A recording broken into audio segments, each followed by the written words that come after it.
15장 12절부터 34절까지 말씀입니다. 고린도전서 15장 12절부터 34절까지 말씀입니다. 우리 한 절씩 교독하고 마지막 절은 함께 읽도록 하겠습니다. 제가 먼저 12절을 읽습니다. 그리스도께서 죽은 자 가운데서 다시 살아나셨다 전파되었거늘 너희 중에서 어떤 사람은 어찌하여 죽은 자 가운데서 부활이 없다 하느냐. 만일 죽은 자의 부활이 없으면 그리스도께서 만일 다시 살아나지 못하였으면 우리가 전파하는 것도 헛것이요 또 너희 믿음도 헛것이며 우리가 하나님이 그리스도를 다시 만일 죽은 자가 다시 살아나는 일이 없으면 하나님이 그리스도를 다시 살리지 만일 죽은 자가 다시 살아나는 일이 없으면 그리스도도 다시 살아나는 일이 없었을 터이요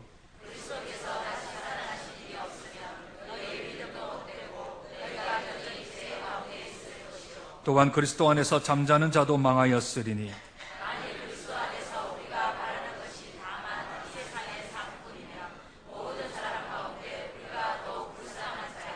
그러나 이제 그리스도께서 죽은 자 가운데서 다시 살아나사 잠자는 자들의 첫 열매가 되셨도다.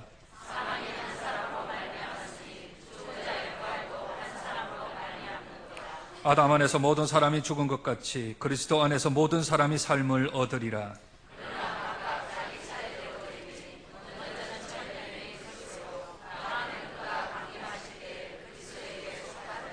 그 후에는 마지막이니 그가 모든 통치와 모든 권세와 능력을 멸하시고 나라를 아버지 하나님께 바칠 때라.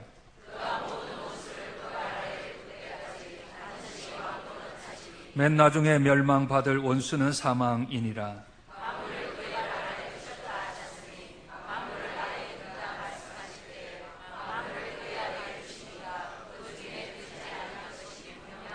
만물을 그에게 복종하게 하실 때에는 아들 자신도 그때 만물을 자기에게 복종하게 하신 이에게 복종하게 되리니 이는 하나님이 만유의 주로서 만유 안에 계시려 하심이라.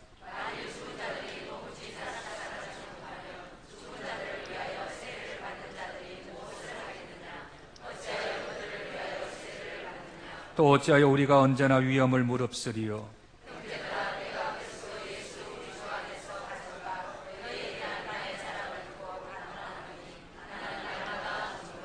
내가 사람의 방법으로 에베소에서 맹수와 더불어 싸웠다면 내게 무슨 유익이 있으리요. 죽은 자가 다시 살아나지 못한다면 내일 죽을 터이니 먹고 마시자 하리라. 같이 읽습니다. 깨어 의를 행하고 죄를 짓지 말라. 하나님을 알지 못하는 자가 있기로 내가 너희를 부끄럽게 하기 위하여 말하노라. 아멘. 그런 일은 없겠지만 우리 정부에서 우리나라의 기관에서 교회에서 모든 하는 사역들 가운데 다 그치고 딱 한 가지만 해라. 장정교회는 이제부터 딱 한 가지만 할 수 있다라고 한다면 그에 대하여서 저항해야 되겠지만 저항하는 것이 그것이 어렵다면 그래서 한 가지만을 선택해야 된다면 여러분들은 어떤 것을 선택해야 된다라고 말씀하시겠습니까? 어떤 이는 선교가 교회에서 할 수 있는 가장 좋은 한 가지 일이다라고 말할 수 있으며 또 어떤 분들은 우리 주일학교 사역이 가장 중요하다라고 말할 수 있을 것입니다. 또는 훈련이나 양육이나 또는 전도와 구제와 장학이나 다양한 사역들 가운데 한 가지를 선택할 수 있습니다. 그러나 제가 말씀드린 이 모든 사역들은 다 부차적인 것이지 주된 사역이 아닙니다. 교회로서의 가장 큰 표지, 교회가 가져야 될 가장 큰 간판, 그것은 곧 예배입니다. 모든 것은 다 포기해도 예배를 포기할 수는 없습니다. 전도를 왜 합니까? 전도의 목적이 있는 것입니까? 아닙니다. 예수 모르는 사람들에게 복음을 전해서 그 사람이 하나님께 예배드리기 위하여 전도하는 것이지요. 선교가 무엇입니까? 외국에 돈을 보내고 사람을 보내어서 선교를 하는 목적이 무엇입니까? 그 땅에서 그 사람들이 천지를 지으시고 하나님께 예배하는 사람으로 만들기 위하여 선교하는 것 아니겠습니까? 그러니 교회는 예배 때문에 존재합니다. 죽어도 예배만큼은 포기할 수 없고 예배가 생명이 되어야 하며 예배가 삶의 중심이 되어야 합니다. 왜냐하면 그 예배가 우리의 삶의 중심이 되는 것은 우리를 위하여 십자가에 죽으시고 우리를 위하여 3일 만에 부활하신 예수 그리스도께서 하신 일이 너무나도 크고 너무나도 귀하고 너무나도 우리에게는 소중하기에 이것을 바꿀 수가 없는 것이지요. 십자가만 생각해도 우리의 마음이 뭉클해지기도 하고 부활하신 예수 그리스도를 생각하면 우리에게 힘이 다시 솟아나기 때문에 예배가 곧 사람의 본분이며 예배가 곧 교회의 표지, 간판이 되는 것입니다. 그러므로 교회는 복음의 공동체일 뿐만 아니라 예배의 공동체입니다. 예배로 모인 것은 우리가 복음으로 인하여서 복음을 듣고 십자가를 통하여 부활을 통하여 다시 죄악된 세상에서 우리들을 구출하셨을 뿐만 아니라 새로운 세상의 생명을 우리에게 전가시켜 주셨기 때문에 그 은혜가 고맙고 그 사랑이 커서 감당할 길이 없어서 세상에도 재미있고 세상에도 해야 할 일들이 많이 있지만 그 모든 것 다 뒤로 내버려 두고 주께 나와 찬양하고 기도하고 말씀 가운데 예배드리는 삶을 드리는 것이 사람이 해야 될 마땅한 본분인 줄로 알아 저와 여러분들이 무거운 몸을 이끌고 모든 것을 다 뒤로 하고 하나님 앞에 예배드리러 온 사람인 줄로 믿습니다. 그 복음이 곧 십자가요, 곧 부활의 영광이 되어지신 우리 예수 그리스도가 그 부활하신 그 내용이 곧 복음이지요. 복음 때문에 저와 여러분들은 예배를 드리는 것입니다. 복음 때문에 우리들은 마음의 감격이 있고 복음 때문에 살맛 나고 복음 때문에 우리들은 살아가야 될 이유가 있는 것이지요. 세상의 환경은 점점 열악해지고 삶은 더욱더 투박해지며 더 각박한 인생들을 살게 될 것입니다. 그러나 언제 예수 믿는 사람들이 환경 때문에 살맛 난 적이 있었습니까? 언제 예수 믿는 사람들이 우리의 경제적인 우리의 재력 때문에 살맛 난 적이 있습니까? 오직 복음 때문에 십자가와 그 부활 때문에 살아있는 이유이며 살아갈 이유가 되는 것이므로 곧 복음으로 인하여 다시 한 번 더 우리들은 일어설 수 있는 줄로 믿습니다. 그런데 교회 다니는 사람들이 부활이 없다고 하는 사람들이 있어요. 교회를 다니는 사람들 가운데 굳이 부활이 필요한가라고 생각하는 사람들이 있다는 것이지. 십자가는 내가 알겠다는 겁니다. 십자가는 2000년 전 그 마이너 있었던 그 기독교인들이 십자가의 유대인들이 달려 돌아가 계신 예수는 역사적인 사실인 것을 다 알고 세상에서도 4대 성인 중에 한 사람으로 예수를 꼽습니다. 지금도 이스라엘을 가면 이 골고다 언덕과 또 십자가를 지신 그 길 비아 돌로로사를 유적지로 하여서 관광지로 만들어 있어 역사적인 사실임은 분명히 그들이 인식을 하고 있지요. 그런데 부활은요 별로 그렇게 관심이 없습니다. 왜냐하면 그 부활에 대한 의미들을 우리들이 잘 모르기 때문에 그 부활 있어도 되고 없어도 되는 것 아닌가라고 조금은 하찮게 조금은 귀하지 않게 여기는 우리의 성향이 있는 것이지. 고린도 교회 안에도 교회를 다니고 예배를 드리고 예수님을 믿는다 하는 사람들 중에 부활이 없다라고 주장하는 사람들이 있습니다. 오늘 본문 12절에 이렇게 나와 있지요. 그리스도께서 죽은 자 가운데서 다시 살아나셨다 전파되었거늘 너희 중에서 어떤 사람들은 어찌하여 죽은 자 가운데서 부활이 없다 하느냐. 분명히 고린도 교회 안에 예배드리는 사람들입니다. 예수님을 믿는 사람들입니다. 그런데 예수님의 십자가 죽음은 믿지만 부활은 믿지 아니하는 사람들이 있었던 것이지요. 여기 앉아 계신 우리 사랑하는 장전의 성도 가운데서도 예배도 드리고 예수님도 믿지만 부활을 굳이 내가 믿어야 되는가? 그것이 무엇인데 내가 그것을 믿을 것인가라고 생각하는 사람들이 있을 것입니다. 내가 그렇게 생각하지 않는다 하더라도 삶을 그렇게 살아가는 사람들이 있을 것이지요. 부활이 없으면 어떻게 되는지 아십니까? 부활이 만약 역사적인 사실이 아니라면 어떻게 되는지 아십니까? 그러면 우리들은 심각한 상태에 놓이게 되어집니다. 십자가만 있으면 안 됩니까? 안 됩니다. 십자가만 있으면 아무것도 안 됩니다. 십자가만 있으면. 부활이 없으면 아무것도 안 됩니다. 왜 고린도 교회에 예수 믿는 사람들 중에 부활이 필요 없다라고 그렇게 생각을 했을까요? 그 당시 아주 유명한 이단이 하나 있었습니다. 영지주의라고 불리우는 이단입니다. 영지주의가 뭐냐면 영이 신령할 영영자를 쓰고 지는 알지자를 씁니다. 그러면 뭘 안다고요? 신령한 것을 아는 사람들. 신령한 것을 아는 사람들. 뭐 이렇게 말하는 사람들 있지 않습니까? 아직 영적 깊은 세계에 들어가 보지를 못해서 그래. 뭐 이런 얘기 한번 들어보셨습니까? 영적인 아주 신령한 곳에 아직까지 우리 집사님은 그것을 몰라서 그래. 이런 사람들이 영은 신령하고 육은 악하다. 그래서 이것을 이분법으로 나누어서 영은 신령하지만 육은 악한 존재이므로 웬만하면 빨리 육을 벗어버리는 게 좋다라고 여기는 사람들이었습니다. 이단입니다. 그런데 예수님이 굳이 육을 탈피하셨는데 부활할 필요가 있겠는가? 우리 인간이 영으로서 이제 거룩하게 되었는데 굳이 죄악된 이 육신을 다시 입어 부활할 필요가 어디 있겠는가라고 하는 영지주의 사상이 그 1세기경에 유대 땅에 많이 퍼져 있었고 또 고대 근동 아시아 지역에 많은 사람들이 그것을 믿었습니다. 또 한편으로는 이단은 아니지만 열심당원이라고 불리우는 열심파, 열광주의파들이 있었습니다.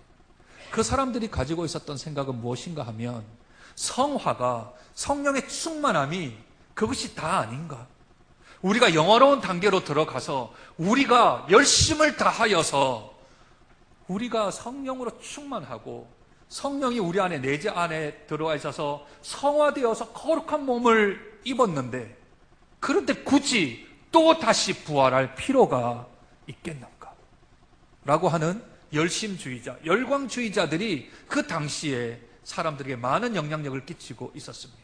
그렇다면 영지주의를 따라 우리가 영으로서 육을 패하면 부활할 필요가 없다. 열광주의자들처럼 우리들이 그냥 성화로 아주 거룩한 몸이 되어지면 굳이 다시 부활할 필요가 없다. 이 두 가지의 사상이 그 고대 근동 아시아 지역을 휩쓸고 있다 보니까 고린도 교회 안에도 이러한 영향력을 받아 부활이 필요 없다라고 여기는 사람들이 생기게 된 것입니다. 여러분들은 어떻게 생각하십니까? 부활이 필요 없습니까? 부활이 우리에게 굳이 필요할까요? 성령으로 충만하면 그것으로 되지 않을까요? 우리가 그냥 이 죄악된 육신의 장막을 벗어버리고 천국으로 올라가 그냥 그것으로 끝내버리면 그게 더 좋은 일 아닐까요? 이렇게 생각하는 사람들에게는 신학적인 또는 성경적인 아주 모순이 있습니다. 그것은 부활은 미래에 있을 것이다라고만 생각하는 전제입니다. 미래에 예수님이 다시 오실 때 부활한다라고 하는 것을만 믿는 사람들의 아주 편협된 생각이지요. 이런 사고들은 예수님 시대 당시에도 있었습니다. 예수님의 절친인 나사로가 죽었습니다. 죽자 예수님이 나흘 후에 베단이라는 곳으로 찾아가 나사로의 집에 임합니다. 그랬더니 여동생인 마르다가 이렇게 말을 해요. 요한복음 11장 24절입니다. 마르다가 이르되 마지막 날 부활 때에는 다시 살아날 줄을 내가 아나이다. 우리 오라비가 마지막 날 예수님 메시아가 다시 재림하는 날 그날 부활할 줄은 제가 압니다. 그렇게 마르다가 고백을 해요. 그때 예수님이 뭐라 말씀하십니까? 나는 부활이요 생명이니 나를 믿는 자는 죽지 아니하고 죽어서 믿은 자는 다시 살아나리라 말씀하셨습니다. 나는 부활이요 생명이니 미래형인가요? 현재형인가요? 현재형. 그리고 현재에 죽은 나사로를 살리십니다. 부활은 먼 미래에 있는 것도 맞지만 그것만이 아닌 현재에도 부활이 있습니다. 그 부활이 무엇인가요? 저와 여러분들이 예수 그리스도로 인하여서 허물과 죄로 죽었던 우리들을 예수님이 우리들을 부활시키셨습니다. 이것을 가리켜서 우리를 다시 살리셨다라고 말을 하는 것이지요. 억만죄악 가운데 빠져 죽었던 우리들을 다시 살리셨습니다. 그것을 영적 부활이라 합니다. 저와 여러분들은 영적으로 부활된 사람들입니다. 원래 죽었었는데 예수님이 살리셨습니다. 살리셔서 우리들이 부활된 상태이지. 부활된 상태. 지금 부활된 상태입니다. 그러나 이미 부활하였지만 아직 부활이 완성된 것은 아닙니다. 먼 훗날 예수님이 이 땅에 재림하시는 날, 그때 우리들은 육적으로 부활을 할 부활이 아직 남아 있습니다. 이미 부활하였으나 아직 완성된 것은 아니기에 우리들은 먼 훗날 다가올 부활을 바라보며 기대하며 나아가야 될 부활한 존재이지만 다시 부활될 존재임을 바라며 나아가는 것이 성화의 과정이며 신앙생활의 과정인 것이지요. 그 과정 속에 지금 저희들은 살아가고 있는 것입니다. 현재 저와 여러분들은 예수님이 부활시키셨습니다. 그러므로 벌써 예수님은 아담이 죄로 죽은 것처럼 예수님이 다시 살아나심으로 우리에게 생명을 다시 허락하여 주셨고 그 생명으로 인하여 현재적인 부활을 가지고 있는 사람들이지요. 만약 부활이 없다면 전한 사람의 입장에서는 전한 사람이 지금 거짓말하고 있는 겁니다. 하나님이 예수님을 살리셨습니다. 이게 거짓말 아닙니까? 부활이 없는데 예수님이 어떻게 삽니까? 전하는 자가 예수님 살아나셨습니다. 전했던 그 전함이 거짓이고 그 전함을 받았던 우리들의 믿음도 거짓이며 이미 죽은 자들 죽고 그것이 다시 살아날 거라고 믿고 죽은 자들은 다시 살아나지 않으니 그 사람들은 망한 것입니다. 듣는 사람 입장에서는 우리가 듣고 있던 믿음이 헛것이니 아직까지 죄가 해결되지 않은 상태입니다. 십자가가 죄를 사합니까? 십자가가 죄를 사하나요? 사하지요. 전제가 무엇입니까? 부활이 전제가 되어야 돼요. 왜냐하면 예수님이 십자가에 달려 우리의 죄를 위하여 돌아가셨습니다. 그런데 다시 살아나지 않으면 아직까지 생명이 주어지지 않았습니다. 그러니 우리들은 여전히 죄 가운데 있는 것이죠. 죄가 사해지기는 했는데 생명이 들어가지 않으니 사한 채로 그대로 있는 상태가 되어지니 아직까지 죄가 완전히 해결되지 않는 상태로 있게 되어지는 것입니다. 그래서 아직까지 우리가 죄를 해결하지 못한 사람이고 또한 우리들은 거짓말을 믿고 있는 사람들이니 우리가 세상에서 제일 불쌍한 자가 되어져 버립니다. 부활이 없습니다. 그러나 예수 부활하셨습니다. 예수는 3일 만에 성경대로 부활하셨습니다. 그 부활은 예수님을 위한 게 아닙니다. 신이신 예수님, 하나님이신 예수님이 부활한 게 그 무슨 어디 가서 자랑할 일입니까? 신이신데 못하실 일이 전혀 없는 전지전능하신 하나님이신데 다시 살아나는 게 그게 뭐 대단한 일입니까? 그러나 예수님이 부활하심으로 절대 부활할 수 없는 저와 여러분들을 부활시키신 첫 열매가 되어주신 것은 이것은 놀랄만한 일이요. 이것은 기적이며 이것은 우리에게 향하는 하나님의 그 크신 사랑인 줄로 믿습니다. 그게 기적이라는 것이지요. 예수님만 혼자 살아났다면 그건 아무런 일도 아니라는 겁니다. 그러나 예수님이 살아나신 것은 예수님 때문에 살아나신 게 아니라 저와 여러분 때문에 살아나셨습니다. 그래서 그것이 은혜라는 것이지요. 그것이 곧 우리에게는 복이라는 겁니다. 그러면 내가 예수로 말미암아 다시 살아났다는 사람들은 어떤 능력이 있을까요? 어떤 권세가 있을까요? 오늘 아주 중요한 구절 한 구절만 같이 한번 읽었으면 좋겠습니다. 31절입니다. 31절입니다. 우리 큰 소리로 함께 읽었으면 좋겠습니다. 시작. 형제들아, 내가 그리스도 예수 우리 주 안에서 가진 바 너희에 대한 나의 자랑을 두고 단언하노니 나는 날마다 죽노라. 아멘. 이것이 권세입니다. 이것이 능력입니다. 어떤 능력이요? 어떤 권세요? 예수 때문에 내가 자랑할 일이 하나 생겼다는 것. 예수 그리스도 때문에 내가 자랑할 일이 생겼는데 단언코자 나의 자랑은 나는 날마다 죽노라. 이게 무슨 자랑입니까? 날마다 죽는다는 게 이게 무슨 자랑입니까? 예수 안 믿는 사람들은요, 아침에 죽음 얘기하면 소금 뿌립니다. 재수 없다고.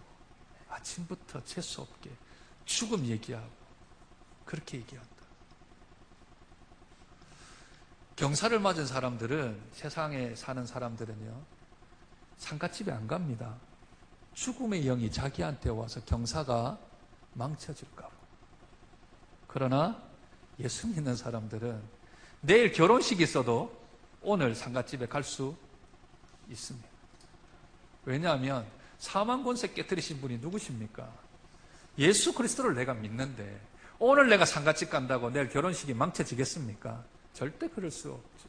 도리어 그 상가에는 위로를 끼쳐주는 위로의 전령으로 찾아갈 수 있게 될 것이고, 형제를 사랑하는 그 마음을 애틋하게 보셔서 하나님이 그 경사스러운 것을 더 격경사가 일어나도록 하나님이 선하게 인도하실 줄로 믿습니다.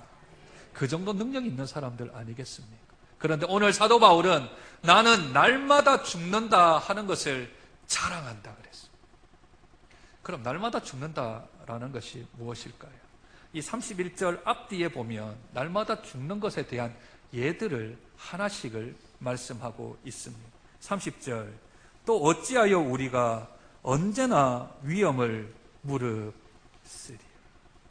위험을 무릅쓰는 일들을 해나가는 거죠. 어떻게 해요?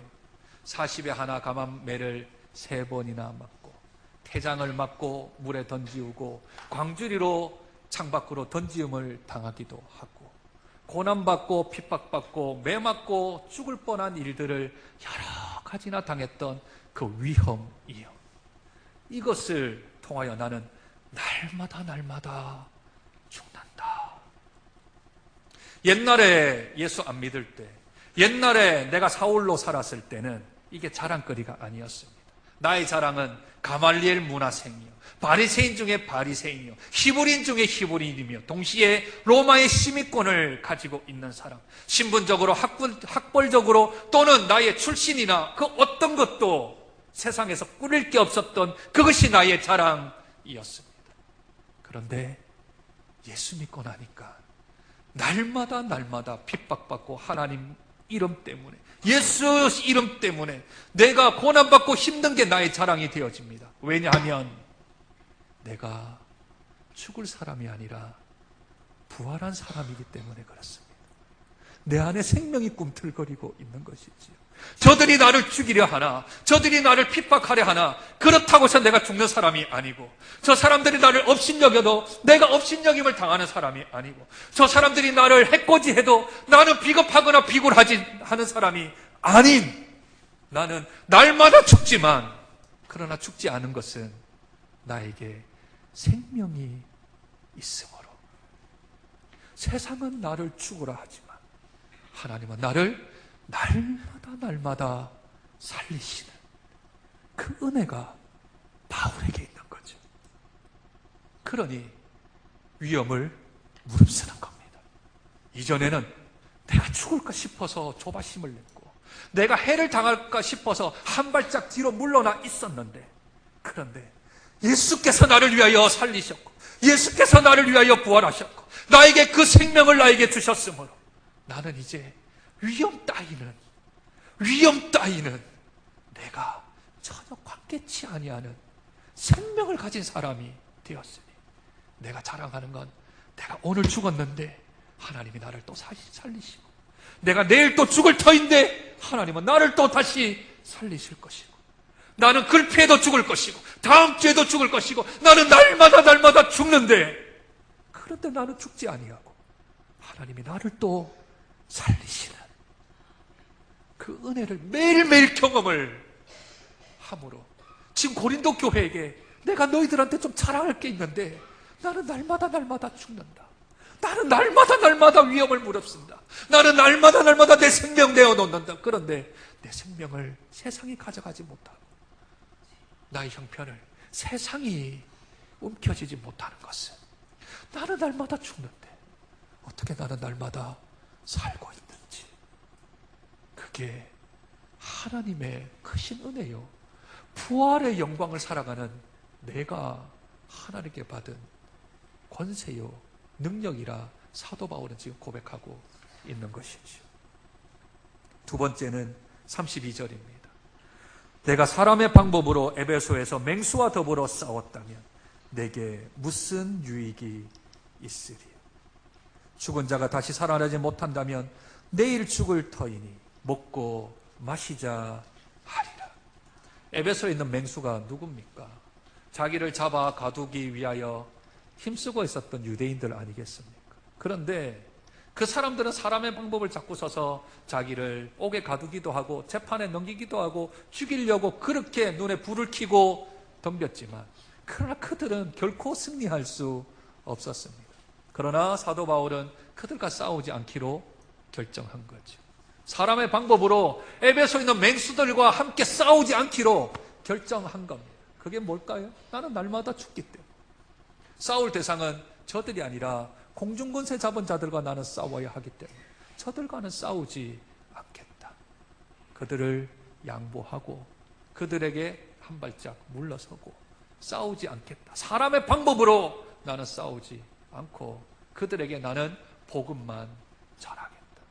저들은 바울을 유죄로 자꾸 뒤집어 씌우는데 사도 바울은 나는 무죄입니다라고 하지 아니하고 기회가 있을 때마다 백부장, 천부장 또는 분봉왕들이나 또는 그 어떤 사람들에게 복음을 전하기 위하여 틈을 찾고 기회를 찾았던 사람이지.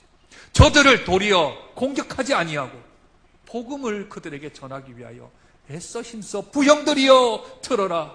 너희가 죽였던 예수 그리스도가 살아나셨다.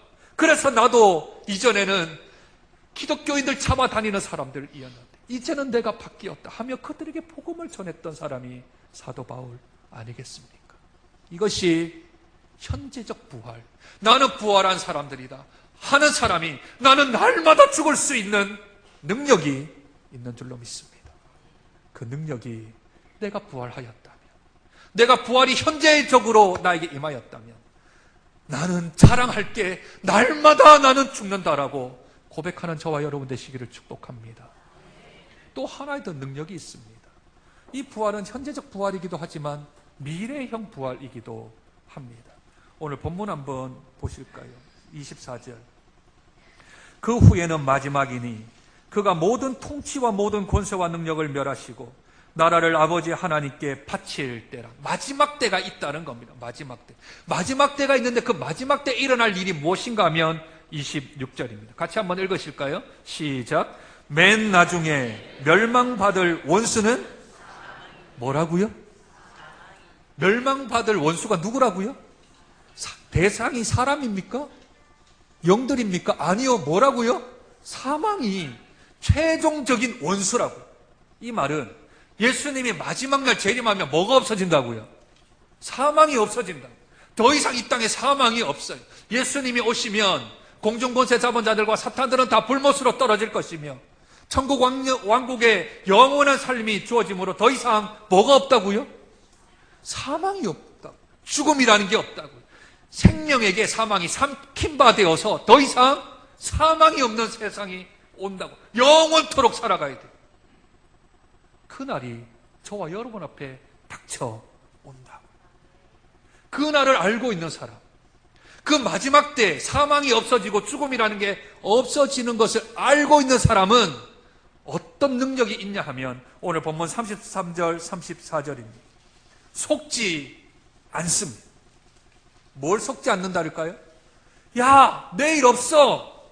죽으면 끝이야. 그러니 먹고 마시자.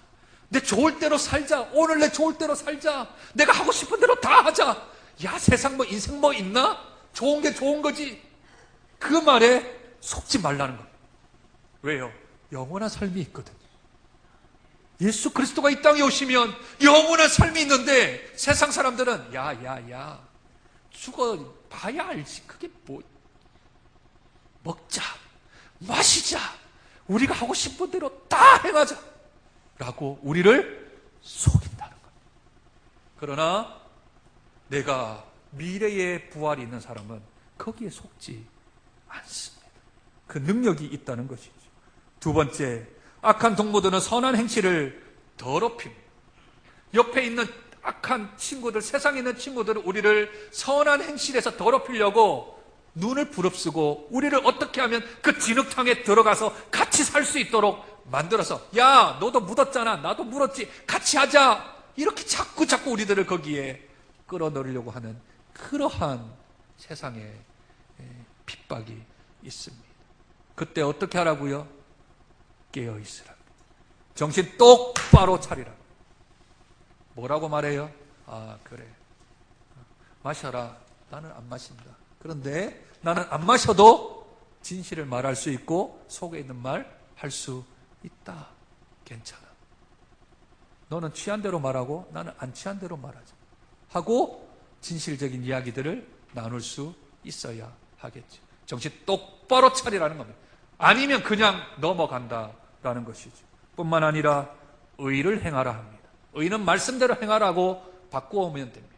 말씀대로 행하라는 것이지. 뭐 짓지 말고요? 죄를 짓지 말고. 왜? 마지막 날에는 하나님 앞에 설 때가 올 거거든요. 영원한 삶을 살아가야 되면 준비를 좀 해야 되지 않겠습니까? 결혼식을 해도 혼수를 준비하고 살아갈 물품들을 준비하는데 영원한 삶을 살기 위해서 우리들이 뭔가를 좀 준비해야 되지 않을까요? 그럼 하나님이 원하시는 것, 하나님이 기뻐하시는 것, 하나님이 무엇을 좋아하시는지 우리들이 잘 알고 있어야 하나님하고 함께 사는데 불편함이 없잖아요. 30년을 살고 40년을 살았는데 남편 모르고 아내 모르면 이거 얼마나 힘듭니까? 제가 이번 주에 2인실에 지금 입원을 하고 있습니다. 옆에 어르신 한 분하고 같이 누워 있거든요.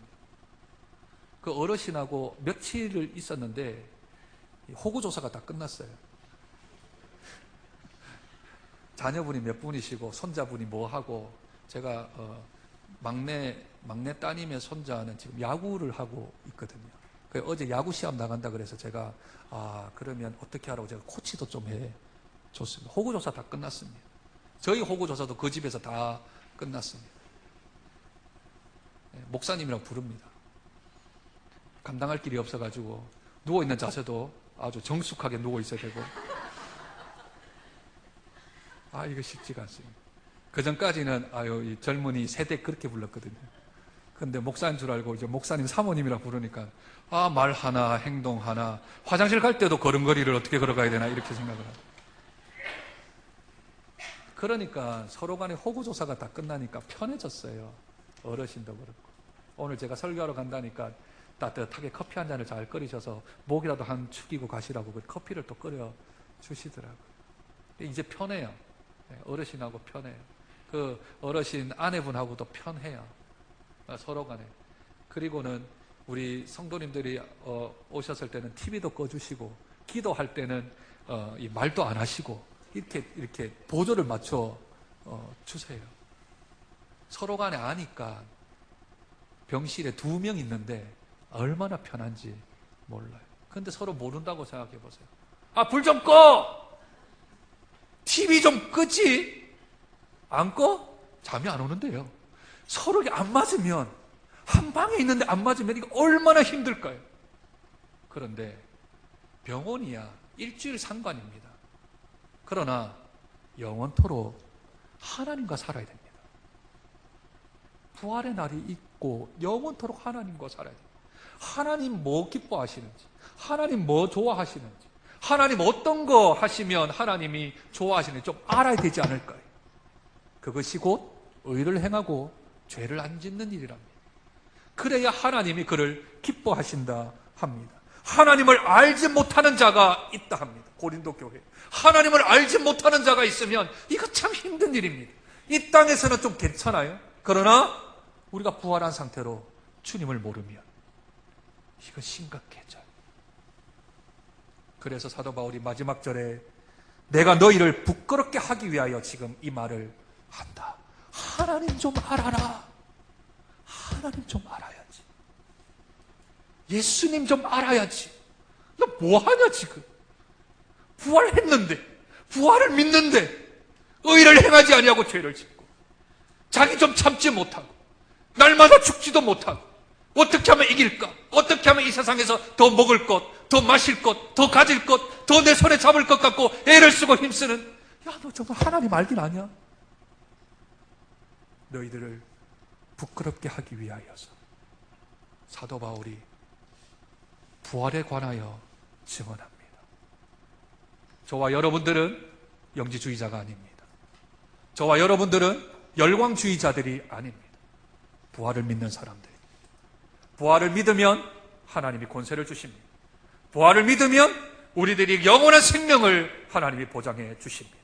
부활을 믿으면 영원한 생명뿐만 아니라 하나님과의 영원한 삶을 살게 될 줄로 믿습니다. 그러면 하나님 좀 알아야지요. 하나님이 뭐 하시는지 알아야지. 하나님 말씀하십니다. 정신 똑바로 차리고 세상 사람들이 하자는 대로 하지 말고 하나님이 하라는 대로 하고 죄 짓지 말고 하나님 기뻐하시는 대로 부활했다면, 부활을 믿는다면, 그노시스주의들이 아니라면, 열광주의자들이 아니라면 너희들은 부활된 상태로 살아가지 않겠느냐 우리에게 권면하고 계십니다. 부활을 믿는 것뿐만 아니라 부활의 영광이 저와 여러분에게 있기를 축원합니다. 그래서 부활의 증인일 뿐만 아니라 우리의 삶 자체가 부활을 믿는 사람으로서 삶을 살아드려 하나님 기쁘시게 해드리고 세상 사람들은 놀라게 하고 우리 사랑하는 성도들은 서로 위로하고 격려하는 부활의 증인이 되어지는 저와 여러분 되시길 주님의 이름으로 축복드립니다. 하나님 아버지, 예수 부활하셨습니다. 예수님이 부활하신 것은 예수님 부활의 목적이 있는 것이 아니라 우리를 위한 부활이셨습니다. 그것을 곧 첫 열매라 하십니다. 예수님 부활하심으로 우리가 영적으로 부활한 사람들입니다. 부활한 사람답게 날마다 죽을 수 있는 저희들 되게 도와주옵소서. 죽지 아니하고 다시 살아나는 하나님의 은혜를 체험하는 자 되게 도와주시옵소서. 영원한 생명이 있다는 것을 우리가 안다면 오늘의 삶을 다시 조정하게 하여 주시옵소서. 말하는 말씨와 행동하는 행동거지들을 하나님 앞에서 살아갈 수 있도록, 하나님께서 원하시는 뜻대로 살아갈 수 있도록, 하나님이 기뻐하시는 대로 살아갈 수 있도록 우리의 행동을 자제하고 절제하고 주님 원하시는 의를 행하며 죄를 짓지 아니하고 정신 똑바로 차리고 살아가는 저희들 되어질 수 있도록 축복하여 주시옵소서. 존귀하신 예수님 이름으로 기도드립니다.